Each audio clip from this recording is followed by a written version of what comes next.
If you've recently gone through a separation and you have children, teenagers or younger, then you know how difficult it can be when you're trying to work through what's going on in your own head and support your child through the separation. So that's what I want to talk about in this video. I want to share a few pieces of advice on what has worked for me over the past 2 years supporting my daughter through my separation. So let's talk about it.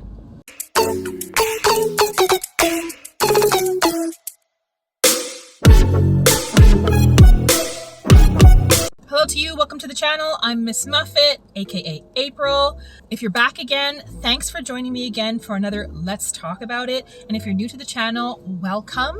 Just a quick reminder to not forget that if you are enjoying the content, if you leave today feeling like there's something that you're taking out of this that's going to help you, please don't forget to give the video a big thumbs up. And if you've been thinking about subscribing for a while now, but you haven't yet, I'd really love it if you consider doing so because it definitely helps a small channel out like mine big time. So 2 years ago, I went through a separation with my partner.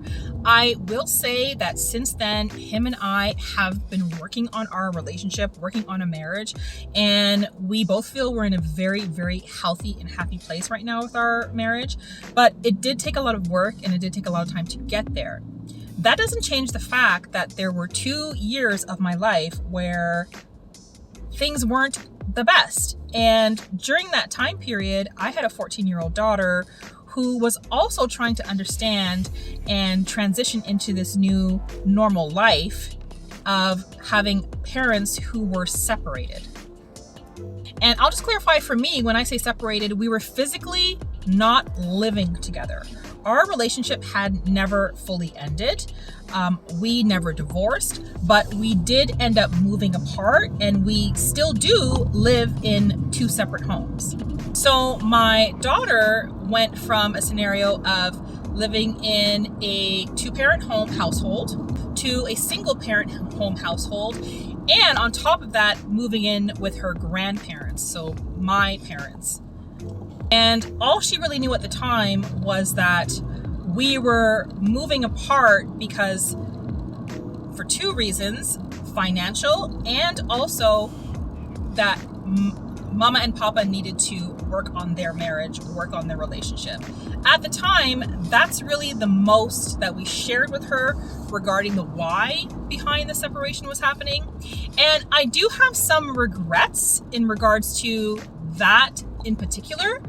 And so I wanted to come on here and just share, give my advice in regards to, if I could do things differently, here's what I would have done, but also here's what did end up working for me in terms of helping her through and supporting her through the understanding the separation, the why behind it, and just basically being there for her as her mom.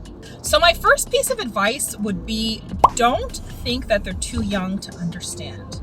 When we moved apart, my daughter was 12 at the time, and we really thought that we were doing her a favor by sheltering her from as much of the information as we could. And we also thought that she was too young to really understand the why behind everything and what was really going on. So we didn't fully explain to her at the time why we were separating, because we thought that if we did that, it would just provide her with an added level of stress that was unnecessary. So we truly believed that we were doing what was in her best interest in sheltering her and in keeping some of that information from her.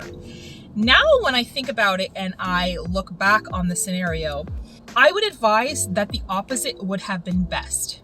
If I could go back and change the way we initially had the discussion with her, I would explain to her at her level, at a level that she can understand, what was really happening between Mama and Papa, and try to explain to her in a little bit more detail than what we initially gave, why we were separating, why we had to not only leave our home, move, but why we weren't moving in together, why mom and papa were living in separate homes now, and what did that mean in terms of our marriage and our relationship? Because she ended up having a lot of questions, and I now know that us not being transparent with her actually caused stress in her life when we thought we were minimizing the stress. So don't think that they're too young to understand. Instead, find a way to help them understand in a way that makes sense to them, in a way that's at their level in life, in a way that they can process it. I'm not saying share all the details with them in regards to what's going on in your life and the why, but at least give them a solid explanation so that they can start to process and come to terms with what's really happening in their parents' life. Because I truly believe that not doing that is unfair to them. Not giving them the opportunity to start to process, which also helps them start to heal, is not to their benefit. So don't make the mistake that I did. Don't think that they're too young to understand the scenario. Instead, explain to them what's going on at a level that they can comprehend. I'm just gonna park. I'm actually picking up a pizza for my daughter and her friend. All right. My next piece of advice would be to be honest. Be honest with your child. If your child is anything like mine, where they are very intuitive and knows you very, very well to the point where they can detect when you're lying or when you're hiding something or when you're trying to cover something up, then it'll be in your best interest to be honest, because if they know you're lying, it can just make the situation worse. And if your child is also like mine, they might call you out on it, and then what? I would definitely advise to be honest about your feelings, be honest about where you're at in life and how you're feeling.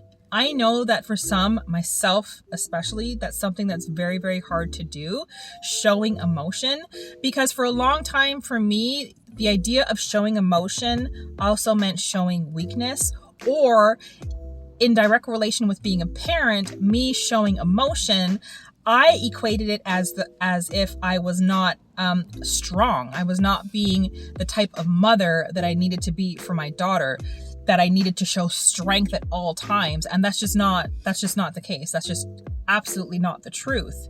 In fact, I would argue that having the ability to be emotional with your child in itself is strength, because that is the harder thing to do. It's okay to be honest with your children that you're not okay. It's okay to be honest about the fact that you're sad. It's okay to be honest that you miss your partner. It's okay to let your children know that you're not 100% sure what's going to happen next, because they also need to know that you're human. And they also need to know that the fact that they are feeling sad, that they are feeling confused, that they are scared is normal. So by you as the parent letting your child know that you are also feeling these things, then it helps them feel normal about what they're going through and what they're feeling, which ultimately will open up the door to conversation and will make them feel like they have a safe place to talk to you about their feelings and to talk to you about what's going on. If your child doesn't ever see you being emotional, and if you're not honest about your feelings and where you're at, then potentially the message that you're giving them is that it's not okay to show emotion, and it's not okay to talk about, and it's not okay to be honest about. So they may in turn withdraw and hold back their own feelings and not want to talk about it with you or with anybody else. So I would definitely advise to be honest about your emotion and be true. So if you need to cry, cry. If you cry in front of them, that's okay, because it's where you're at. And allowing your child to see that emotion from you is healthy. Actually, I'm going to move spots where I'm parked, because I think I might be starting to lose some of the sunlight. So I just want to make sure that I get enough light for the video.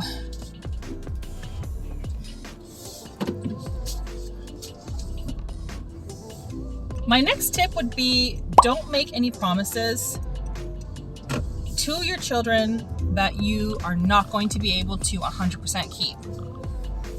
So I'll tell you how I went about making, well, my partner and I, how we went about making this mistake big time. So in our minds, we thought that, okay, if we could give our daughter a goal, a timeline that she could look forward to in terms of when everything would magically turn around. So a timeline when we expected to be moving back in together, or a timeline when, you know, things would go back to normal, that would help. That would help the situation, that would help keep her motivated and give her something to look forward to. We had the best of intentions in doing this and in thinking that this was the right approach to take, but I would not recommend doing this for anyone, because what ends up happening, and what happened for me, is that those timelines are not met. And how could they be? Because at the time of the separation, we didn't even know what was going to happen. We didn't even know if we were going to still be together at the end of our separation. We didn't know what was going to happen the next day, much less be able to say that in 2 years or 1 year, we're going to be moving, we're going to be all living together again. Instead, what we should have done was be honest about our situation and let her know that we were not sure. We should have let her know what we were hoping for, that we were hoping to be able to work through the situation and still be together at the end of everything, that we were hoping to all be living together in about 1 year or 2 years' time, and then check in with her periodically as time goes on. Every month, every couple of months, maybe have another conversation with her, give her an update, give her the opportunity to express what she's feeling, ask any questions that she may have. But that's not the approach we took, and it's definitely a regret from my end for sure. Because then what ends up happening? The timeline that you've provided them, they are now tracking. They are now marking it on their calendars, whether it's a physical calendar or in their cell phone, but that has now become the goal. That has now become the end goal for them, what they're focusing on. And so if the time comes, if that 2-year mark comes, and you are not moving forward and fulfilling what you promised would happen, meaning you're not moving back in together, which we didn't, which we haven't, then that's a huge disappointment in your child's life. And it could also cause stress and difficulties in your relationship with your child, because then they start to question your honesty. Then they start to question the trust between the two of you. Then they start to say things like, "You lied to me." And that is one of the hardest things to hear as a parent when you're already dealing with so much, because it really wasn't about you lying to your child. It was, but at the root of it, you were really lying to yourself. I was really lying to myself in wanting to believe that 2 years, 1 year, 2 years, and everything was going to be back to normal.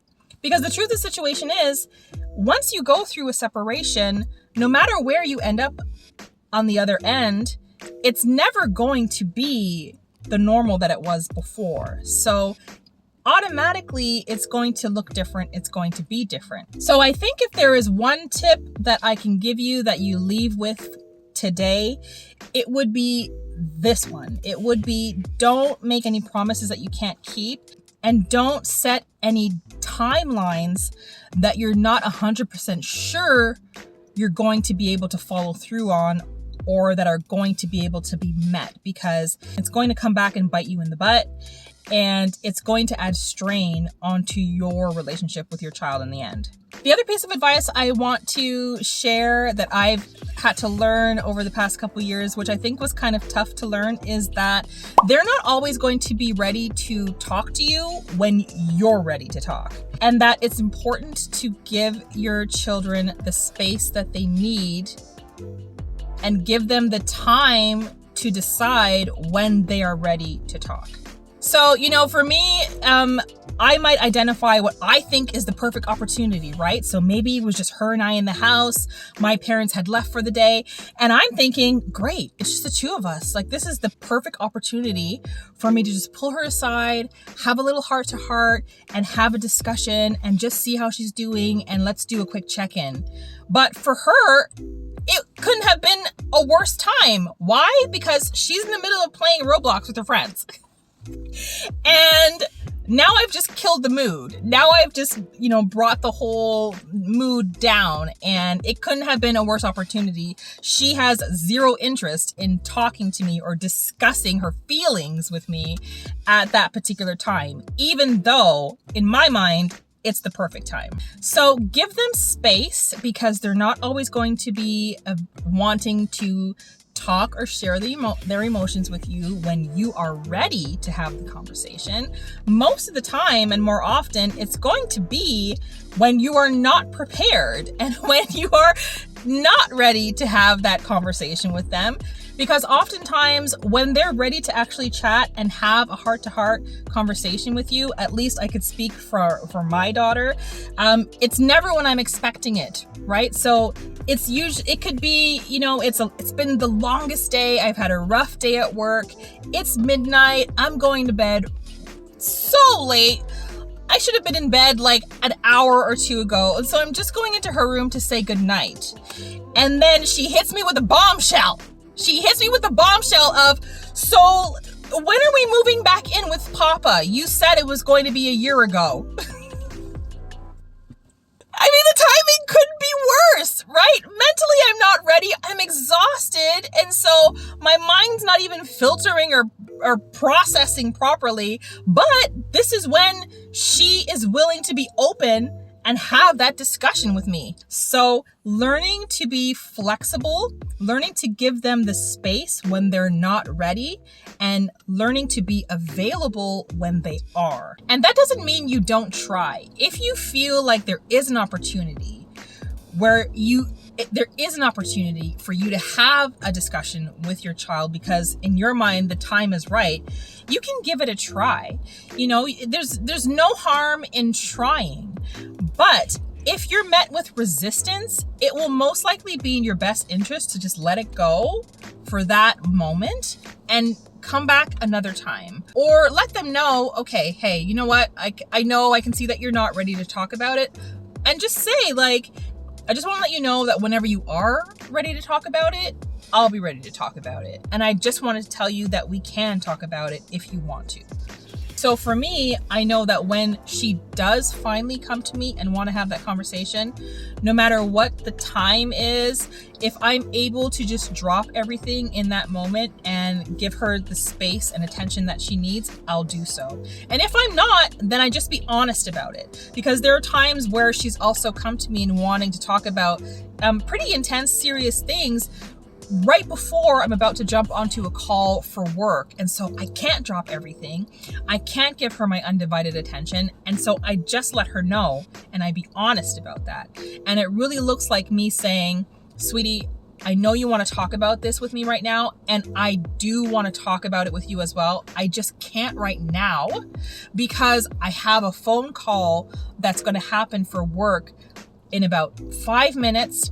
And I don't want us to rush our conversation, and I can't postpone the phone call. So is it okay? Can I come to you when my call is done and we can talk then? And most of the time, it's fine, right? She understands, she gets it. So these are just a few things that I've kind of had to learn the hard way through my own personal experience.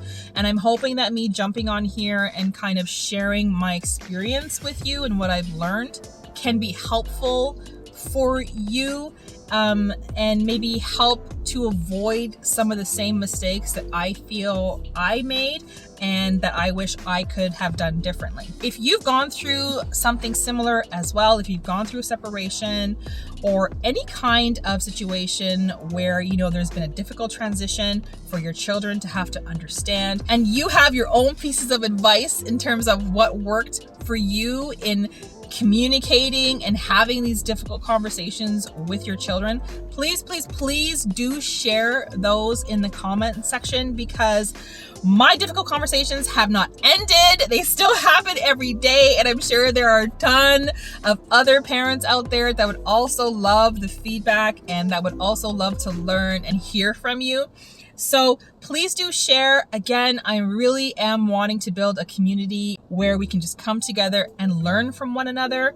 So don't be shy sharing your comments. I would definitely love to hear from you. I hope you can walk away today having at least one piece of advice that has resonated with you and that you can incorporate into your own life and use to kind of strengthen and build your relationship with your own children. If there is, I would really love it if you would give the video a thumbs up just to let me know that you found this helpful. And if this is your kind of content, you might want to consider subscribing, because I would definitely love to see you come back for another Let's Talk About It. Like always, thank you for spending this time with me today, friend, and I will see you in the next video.